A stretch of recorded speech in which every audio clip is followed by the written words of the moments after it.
Okay, so thank you for the invitation. So the title of the presentation today is Residual Risk of Relapse after Optimal Conventional Therapy and How to Quantify it.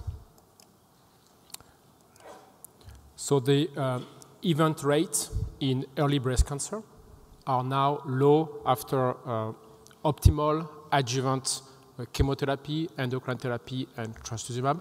And as illustration here, in a population of 1,400 patients included in the experimental arm of PAX-04 study, as you can see, the rate of metastatic relapse was around 12%.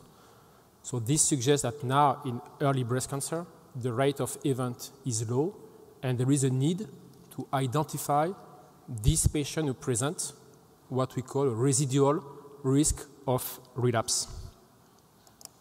So the question is why to identify this patient with high residual risk of relapse?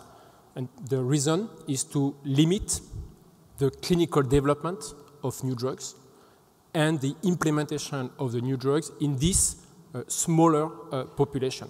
And the expected benefit of restricting the clinical development and implementation of new drugs are the following ones. First, it would facilitate drug development in the adjuvant setting by decreasing the number of patients to be included in adjuvant trial, and actually it could revitalize the field of adjuvant trials. The second reason is that it could define a population where approvals based on surrogate could be implemented. As illustration, if you find effective drugs in a phase 3 trial in the neoadjuvant setting based on pathology complete response, maybe if FDA gives approval, maybe it could be implemented in this population of patients defined by a high residual risk of relapse. So based on that, the identification of patients with high risk of relapse after adjuvant treatment is a medical need. So what do we expect? In fact, we expect an algorithm that will define which patient present a high residual risk of relapse after a third-generation chemotherapy, optimal endocrine therapy in ER-positive disease, and trastuzumab in HER2 overexpressing breast cancer. And we expect this algorithm to be a combination between the capacity to metastasize and the resistance to conventional therapy. So now I'm going to move to 4 different questions, bullet points, try to define whether we can generate some algorithm of high risk of residual risk of relapse. So first question, the tumor stage. So clearly, in the modern era, the tumor burden, defined here as the number of lymph nodes involved, is still a major determinant of the outcome. And these are curves from the PAX-04 trial. And as you can see, patients with more than 3 lymph nodes could define a population of high residual risk of relapse. If we move on the new technologies for staging, circulating tumor cells have been associated in one prospective study from MD Anderson with an increased risk of relapse in a population who receive optimal adjuvant therapy. And as you can see here, the presence of circulating tumor cell was associated with an increased risk of relapse in a population who received adjuvant chemotherapy for 2/3 of the patients. So in terms of tumor staging, tumor burden is still a major determinant of the outcome, and there are new methods of staging that are being validated, including the circulating tumor cells, and circulating tumor cells are being investigated in the context of prospective trials.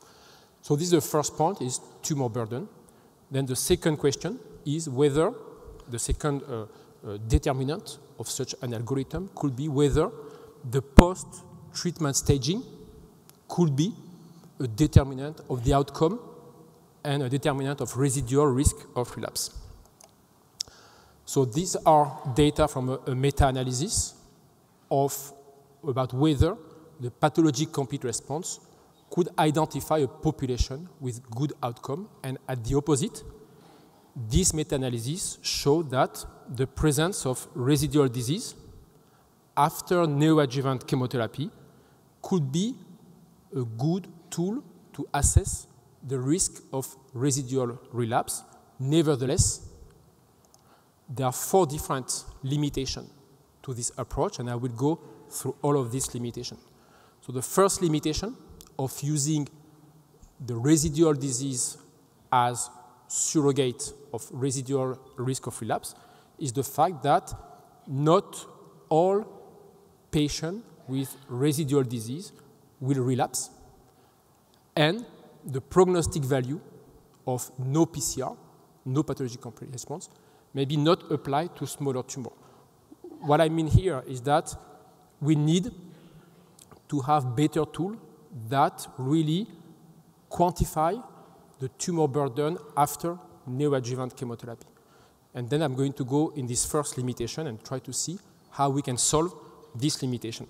So in order to solve this limitation, the investigators from MD Anderson have developed a method to quantify the amount of tumor burden after neoadjuvant chemotherapy, and this is called residual cancer burden. And this residual cancer burden takes into account the tumor size after treatment, the overall cellularity, and the number of lymph nodes. So it's a mix between tumor staging after neoadjuvant chemotherapy and treatment sensitivity. And this has been validated in 2 different cohorts as a good indicator of residual risk of relapse after optimal treatment. The second limitation of using the no pathologic complete response as surrogate is the fact that the prognostic information of the residual disease does not apply to several subtypes. And I'm going to show you, this is one study from Günther von Miquitz. This is a pool analysis of patients treated with neoadjuvant chemotherapy. And as you can see, in this analysis from the GBG group, patient with luminal A disease, in patient with luminal A disease, the pathologic complete response was not associated with a better outcome as compared to patients with residual disease. So maybe pathologic complete response after chemotherapy is not associated with a meaningful clinical significance in luminal A breast cancer. Nevertheless, in luminal A breast cancer and overall in ER-positive breast cancer, it has been suggested that the tumor characterization, meaning tumor stage plus Ki-67, after endocrine therapy could predict the outcome. So what I want to emphasize here is the fact that maybe the post-treatment disease should be assessed after the cornerstone therapy, meaning that in patients with triple-negative breast cancer, pathologic complete response is a good surrogate of survival. In patients with HER2 overexpressing breast cancer, we need to look at the pathologic complete response after chemotherapy plus trastuzumab. And in patients with luminal A breast cancer, we need to evaluate the treatment sensitivity and staging after optimal endocrine therapy. Then we have 2 other limitations. So the first limitation is the fact that only a minority of patients are currently treated with neoadjuvant therapy, meaning that this surrogate, pathologic complete response, could be applied only in a minority of patients. So the solution, the potential solution to address this limitation could be first to treat more patients with neoadjuvant or preoperative treatment. The second solution could be to develop predictors of residual disease after adjuvant chemotherapy, and there are some ongoing trials testing whether the presence of circulating tumor cells after adjuvant chemotherapy could predict the risk of the residual risk of relapse. And finally, solution number 3 could be to develop the predictors at baseline at the time of diagnosis. The limitation number 4 is the fact that the neoadjuvant therapy selects resistant clone that could be difficult to treat if we start an investigation drug after the end of neoadjuvant treatment. So this is the summary of post-treatment staging. So we have seen that the tumor burden is still a determinant of outcome. It's one determinant of the algorithm. Then second determinant is the post-treatment staging. So we have seen that assessing resistance of the disease after the cornerstone treatment, together or combined with a post-treatment staging, could identify a group of patients with high risk of relapse. We have 2 remaining challenges. First, only a minority of patients are currently treated with preoperative treatment. And the second is the fact that post-treatment residual cells could be more resistant to therapy. So because of these 2 remaining challenges, there is a need to define predictors of residual risk of relapse at baseline at the time of diagnosis in order to deliver investigation drug frontline. And now I'm going to see this question. So beyond tumor stage, can we predict the residual risk of relapse based on biological characteristics of the tumor at baseline? And I will take 3 different illustrations. Of course, the first question is whether the conventional biological parameter can predict the residual risk of relapse. And I will take 1 illustration. So this is a figure that reports the risk of distant relapse according to the recurrence score in patients included in a prospective trial testing 2nd and 3rd generation adjuvant chemotherapy. As you can see in this slide, so the recurrence score presents a prognostic value in this population. Patient with high recurrence score had 55% distant patient free of distant recurrence. At the opposite, 80% of the patient who present a low recurrence score were free of metastasis after 10 years. So what does it mean?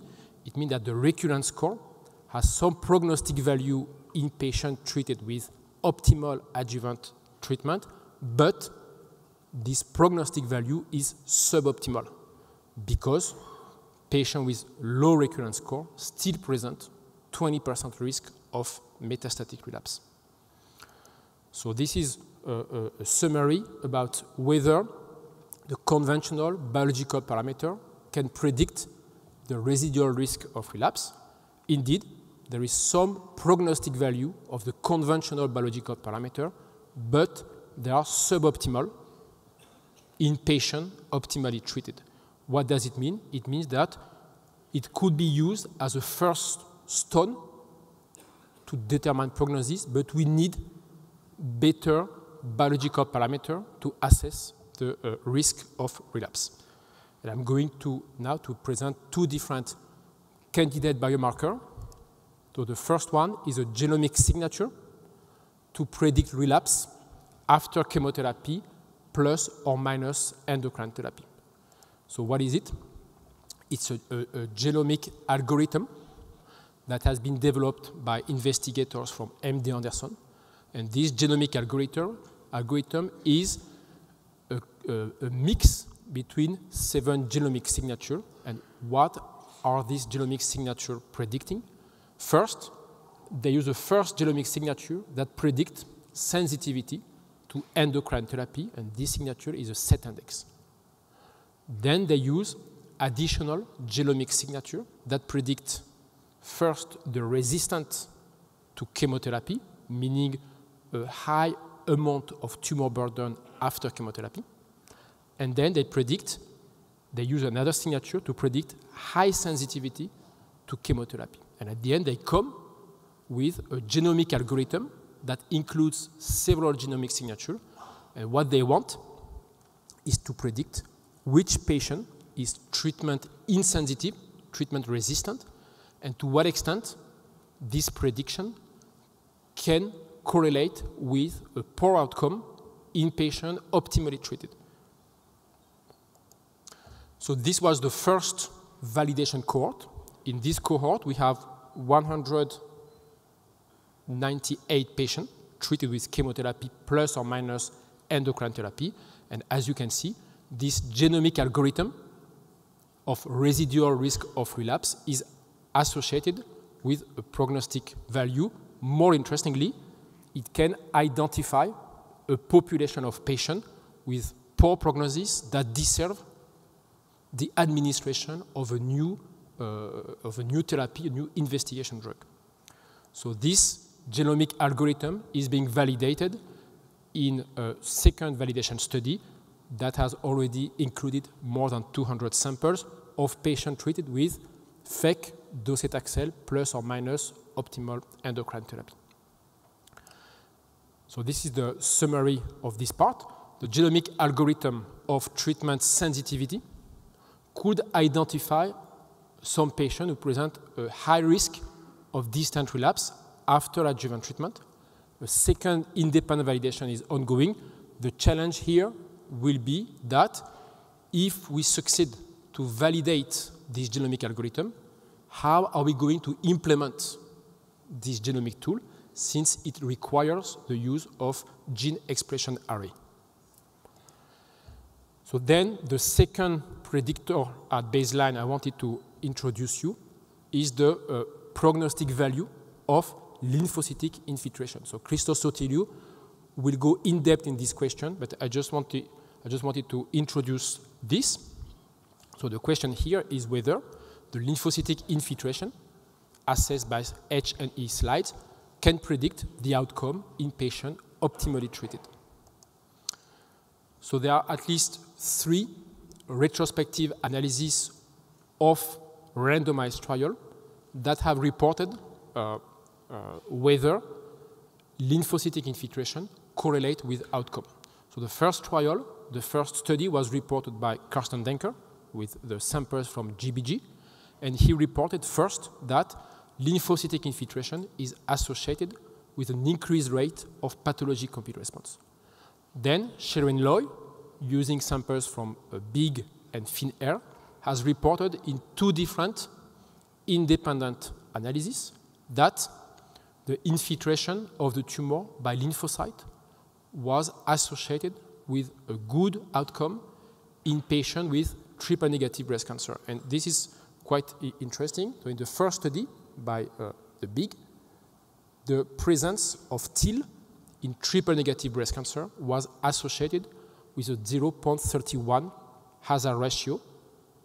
In the second study, in samples from FINAIR, once again, the infiltration by lymphocyte was associated with 0.31 hazard ratio in triple-negative breast cancer.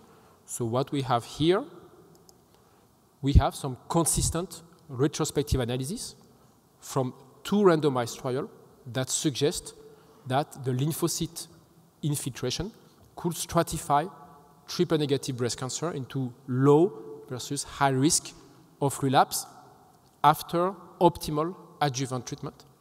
There is a large ongoing validation study in the context of a consortium in TransCan project that will merge GBG, Unicancer, and IBCSG. There are some questions, and Christos Sotiriou will address more in depth this topic. So at the end, what do we have? So we have seen that the tumor burden, including new technologies, could be a determinant to assess the residual risk of relapse.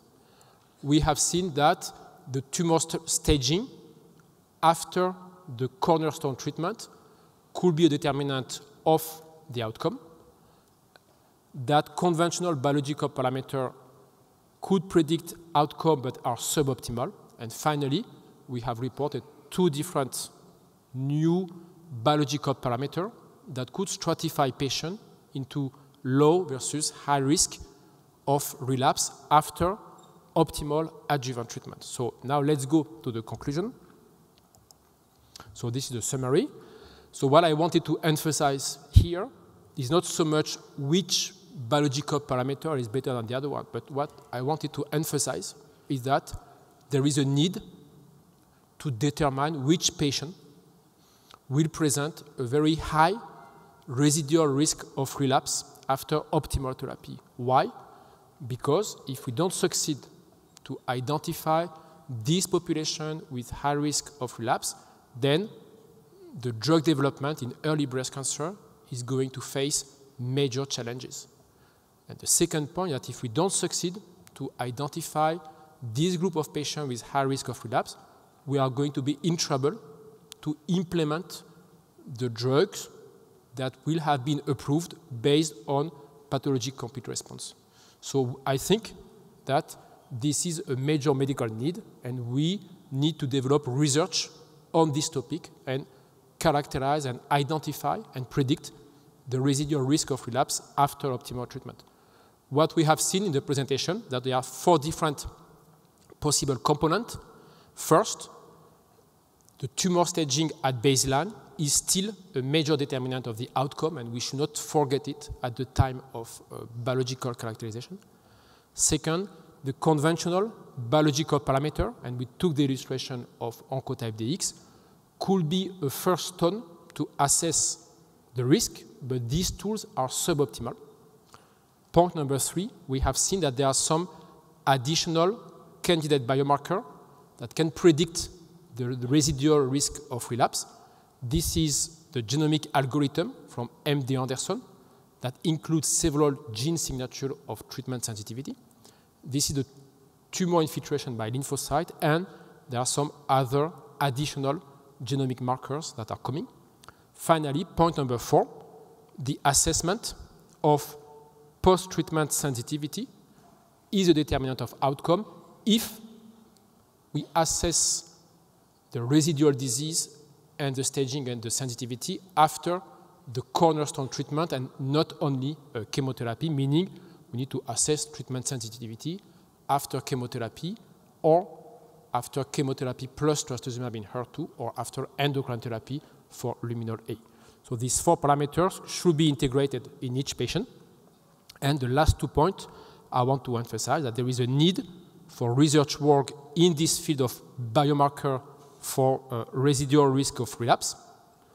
And there is, I think, personally, but we can discuss that later, I think there is a need to increase the use of preoperative treatment to better stratify patients according to the risk of relapse. And I will not go until to this. I will just acknowledge my colleagues who helped me. So Sherwin Loy, my boss, Juliette Delaloge, Jean-Yves Pierga from Curie Institute, Fraser Simons, and Henri Rocher from Toulouse. So thank you for your attention.